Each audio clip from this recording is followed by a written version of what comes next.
السلام علیکم ایوریون، کیسے ہیں آپ سب؟ ٹھیک ٹھاک ہے۔ سی ایس ایس کے متعلق ویڈیوز بن رہی تھی رائٹ، اور سیکوینس تھوڑا سا بیچ میں ٹوٹ گیا تھا رائٹ لیکن انشاءاللہ اب سیکوینس دوبارہ مینٹین ہو جائے گا اور سی ایس ایس کی ویڈیوز آپ کو ریگولر ملنا شروع ہو جائے گی تاکہ آپ اس کی تیاری کر کے اپنے خوابوں کو پورا کر سکیں۔ آج ہم ویڈیو بنانے جا رہے ہیں انٹرنیشنل لا پہ، جو میں نے پہلے ویڈیوز اپلوڈ کی جس میں میں نے انٹرنیشنل ریلیشنز کی ویڈیوز بنائی ہیں، لیکن اس کے تھمبنیل پہ لکھا ہوا ہے انٹرنیشنل پالیسیز۔ انٹرنیشنل ریلیشن اور پالیسی کا سیم ورڈ ہی ہے، لیکن میں نے وہاں پر ریلیشن نہیں مینشن کیا، پالیسی مینشن کر دی، تو کائنڈلی اس چیز کو ذہن میں رکھیے گا۔ انٹرنیشنل پالیسی والی جتنے پارٹ 1 پارٹ 2 پارٹ 3 ہیں وہ انٹرنیشنل ریلیشنز کی ہیں رائٹ۔ ابھی بات کرنے جا رہے ہیں انٹرنیشنل لا کی۔ سب سے پہلے ذہن میں رکھیے گا یہ میں وہ ٹاپک چوز کر رہا ہوں جو کہ آپ کی کافی زیادہ سبجیکٹ کو جو آپ گروپ چوز کریں گے اسے وہ کور اپ کر لے گی۔ انٹرنیشنل لا کسے کہتے ہیں؟ سب سے پہلے اس چیز کو ہم سمجھتے ہیں۔ دیکھو، جب تک آپ کو کنسیپٹ کلیئر نہیں ہوگا آپ پیپر کر ہی نہیں پاؤ گے۔ انٹرنیشنل لا اسے کہتے ہیں کہ وہ قانون جو کہ پوری دنیا میں اپلائی کیا جائے، یعنی کہ وہ ایک ایسا قانون نہیں ہے جو اسپیسیفک کنٹری اپلائی کرے گی، بلکہ آل اوور دی ورلڈ میں جتنی کنٹریز ہیں ساری کی ساری اس رولس کے اندر آتی ہیں، اسے کہتے ہیں انٹرنیشنل لا۔ انٹرنیشنل لا میں 3-4 چیزیں آتی ہیں۔ سب سے پہلی بات انٹرنیشنل بینک کی بات کرتے ہیں۔ ہر ملک کا الگ الگ بینک ہے۔ ہمارا state bank of the Pakistan ہے، افغانستان کا کوئی اور ہوگا، ہندوستان کا کوئی اور ہوگا، اور امریکہ کا کوئی اور، ہر ایک کا اپنا بینک ہے۔ لیکن ایک بینک ہے IMF، انٹرنیشنل منی فاؤنڈیشن۔ یہاں پر تمام ملکوں کے بینکوں کے اکاؤنٹ ہوتے ہیں۔ ذرا کنسیپٹ کلیئر کیجیے گا، آپ کے بینک کے اکاؤنٹ کہاں پر ہے؟ آپ کی گلی محلے میں کوئی بینک کھلا ہے، وہاں اکاؤنٹ ہے، اس بینک کا بھی ایک اکاؤنٹ ہوتا ہے۔ سمجھا رہی بات؟ اس بینک کا بھی، جیسے آپ نے پیسے جمع کرائے، سپوز کر لیتے ہیں عسکری بینک میں جمع کرا دیے یا بینک آف پنجاب میں جمع کرا دیے، کسی بھی بینک میں آپ نے جمع کرا دی، بینک میں پیسے جمع کرا دیے، اب آپ کو لگا وہاں میرے پیسے کیا ہیں، محفوظ ہیں۔ اب اس بینک کو ڈر لگ گیا بینک میں چوری ہوگی تو میں کیا کروں گا؟ وہ اپنے پیسے، بینک کے سارے پیسے کہاں جمع کرائے گا؟ State bank of the Pakistan میں۔ کہاں پر؟ State bank of the Pakistan میں جمع کرائے گا کہ یار وہاں سے لے کے دے دوں گا انہیں، میں تھوڑے بہت رکھتا ہوں لیکن ایکسٹرا جتنی اماؤنٹ ہے ساری وہاں پہ جمع کرا دیتا ہوں کہ یہاں چوری نہ ہو جائے۔ اور state bank of the Pakistan کو لے کے یار پیسے تو میرے پاس بہت زیادہ ہیں، اپنے پیسے کو ہم کیا کریں، کس سے اس کی ٹرانزیکشن کریں؟ تو وہ اپنے اکاؤنٹس کھلواتے ہیں IMF میں۔ کس میں؟ انٹرنیشنل منی فاؤنڈیشن بینکس کے اندر، جہاں پر ہمارے اسٹیٹ بینک آف پاکستان کے پیسے نہیں جاتے لیکن اس کا ریکارڈ جاتا ہے۔ کیا جاتا ہے؟ کہ ہمارے پاس اتنے اتنے ریزروز ہیں، پھر ریزرو کے مطابق وہ یہ فیصلہ کرتا ہے IMF کہ بھئی آپ کی کنٹری میں انفلیشن ہوگا یا نہیں ہوگا۔ مہنگائی کا فیصلہ پاکستان خود نہیں کرتا، پاکستان کا IMF بینک کرتا ہے، اور انڈیا کے بھی سب کو وہی کرتے ہیں۔ اب ہمارے اسٹیٹ بینک آف پاکستان میں پیسے کیا ہے؟ کم پیسے کیوں؟ کیونکہ ہمارے پولیٹیکل پارٹیز اور ہمارے جو بڑے لوگ ہیں وہ سارے پیسے کہاں جمع کراتے ہیں؟ باہر کے ملک میں۔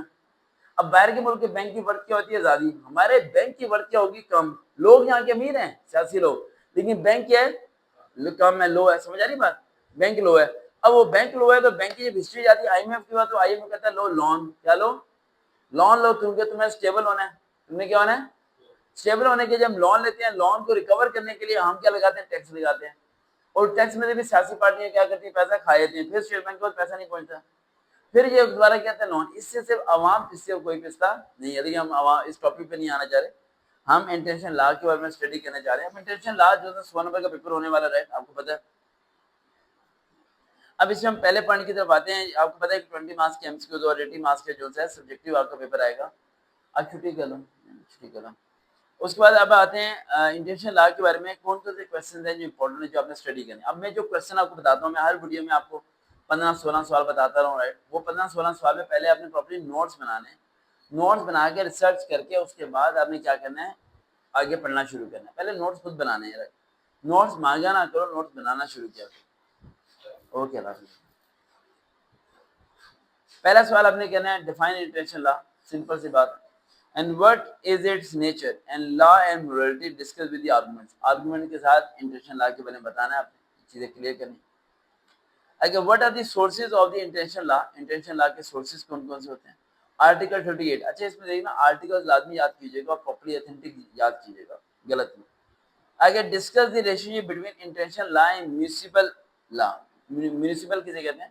اصل میں آپ نے دیکھتا ہوگا اکثر آپ کو ملتا ہے میونسپل جابس آتی ہیں، municipal officer MUNICIPL، municipal officer کی جابس آتی ہیں۔ میں نے 2-3 میری ٹیسٹ کی تیاری بھی کرائی ہے، وہ ہوتی ہے ڈومیسٹک وائز، ڈومیسٹک آفیسر ہوتا ہے ایک پروونس کا، ٹھیک ہے۔ تو ڈومیسٹک آفیسر ہوتا ہے وہ ایک ایریا کا ہوتا ہے، ایک ایریا کا ہوتا ہے، ٹھیک ہے، پروونس کا نہیں ہوتا ہے، ایک ایریا کا ہوتا ہے آفیسر۔ تو international law and municipal law ان دونوں میں کیا فرق ہے. اس کے بعد آتا ہے اگلا question, explain the concept of the recognition of the states and the government in the international law. Government کا کیا رول ہے انٹرنیشنل لا کو اپلائی کرانے میں. جیسے پاکستان میں بہت سے ملکوں پر پابندی لگی ہوئی, پاکستان کے ویزے نہیں لگ پاتے کیونکہ انٹرنیشنل لا کی ہم خلاف ورزیاں کر چکے ہیں, جس کے اور شاید ہمارا جو سسٹم ہے, جو ہمارا دوسرے ملکوں کے ساتھ رویے ہیں یا دوسرے ملکوں کے ہمارے جو رویے ہیں وہ شاید کچھ عجیب سے ہیں, رائٹ, جب ہم پرابلم ہے جس کی وجہ سے ہماری کنٹریز پہ ہمارے لوگوں پہ کافی پابندی ہیں. ایون کہ ہمارے پاس میں کافی چیزیں تو موٹرائز ہی نہیں اور کافی ایشوز ہیں ان چیزوں میں. آگے آتا ہے what are the rights and duties of a sovereign state under international law. یہ بھی آپ نے.